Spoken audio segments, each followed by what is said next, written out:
मुस्लिम आरक्षण संघर्ष समितीच्या वतीनं बडी दर्गा नाशिक या ठिकाणी सध्या देशात सुरू असलेल्या मशिदीखाली मंदिरं शोधण्याचा, त्याचबरोबर अजमेरच्या दर्ग्याखाली शिवमंदिर असल्याबाबत विविध न्यायालयामध्ये केसेस दाखल करण्याचं काम सुरू आहे। परंतु आपल्या देशातील लोकशाही मानणाऱ्या लोकांनी 1991 साली लोकसभेमध्ये एक कायदा पास केला। 1947 नंतर ज्या ठिकाणी मशीद आहे त्या ठिकाणी मशीद राहील, ज्या ठिकाणी मंदिर आहे त्या ठिकाणी मंदिरं आहेत, परंतु जातीयवाद शक्ती देशांचं वातावरण खराब करण्यासाठी विविध प्रकारचे खोटे पुरावे तयार करून कोर्टामध्ये केसेस दाखल करत आहेत आणि कोर्ट सुद्धा त्यामध्ये सर्वेचे आदेश देऊन मुस्लिम समाजाच्या धार्मिक भावना दुखवण्याचा प्रयत्न करत आहेत। म्हणून आमच्या संघटनांच्या वतीनं नाशिक इथं सर्वोच्च न्यायालयातील मुख्य न्यायाधीशांना एका निवेदनाद्वारे 1991 सालच्या कायद्याची आठवण करून देण्यासाठी सह्यांची मोहीम चालू असून या सर्व सह्यांचे निवेदन पाठवण्यात येणार आहे। 27 डिसेंबर 2024 ला सह्यांची मोहीम राबवण्यात आली असून या कार्यक्रमात मुस्लिम आरक्षण संघर्ष समितीचे प्रदेशाध्यक्ष अजित पठाण, मुस्ताक शेख, मुस्तार शेख, सलीम खान, अखिल खान, नदीम मणियार कार्यकर्ते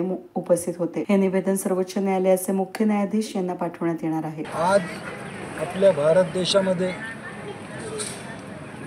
मशिदीखाली मंदिरं शोधण्याचं काम सुरू आहे। दर्गाच्या खाली मंदिरं शोधण्याचं काम सुरू आहे। खऱ्या अर्थाने 1991 साली भारत देशामध्ये भारताच्या सर्वोच्च दालनात लोकसभेत एक कायदा पास झाला होता। त्या कायद्यानुसार मशिदीखाली मंदिरं शोधण्याचं काम बंद करावं, कारण 1947 साली ज्या स्थितीत मंदिरं होते त्या स्थितीत मंदिरं राहिलं पाहिजे, ज्या स्थितीत मशिदी होत्या त्या स्थितीत मशिदी राहिल्या पाहिजे। अशा प्रकारची एक दुरुस्ती 1991 साली झालेली आहे, परंतु खालच्या कोर्टांना त्याची आठवण येत नाही आणि खालचे कोर्ट हे कोणी जातीवादी शक्तींनी मशिदीखाली मंदिरं दाखवली, काही खोटे कागदपत्र दाखल करून आणि मशिदीखाली मंदिरं दाखवण्याचा प्रयत्न करत आहे। परंतु खालचे कोर्ट सर्वेचा आदेश देऊन मुस्लिम समाजाच्या भावना दुखावण्याचं काम करत आहे।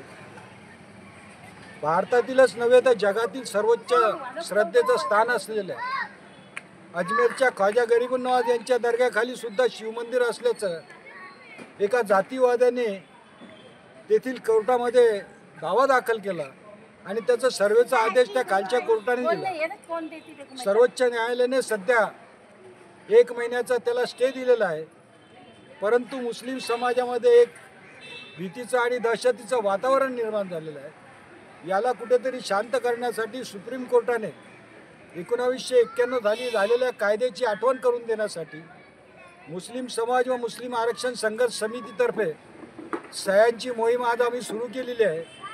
ही मोहीम आमची सारखी सुरू राहील जोपर्यंत यासाठी सर्वोच्च न्यायालय अंतिम आदेश देत नाही, तोपर्यंत आमची ही मोहीम सुरू राहील व सर्वोच्च न्यायालयात हा लढा आमचा सुरू राहील आणि सर्वोच्च न्यायालय आम्हाला न्याय देईल याची आम्हाला संपूर्णपणे खात्री आहे।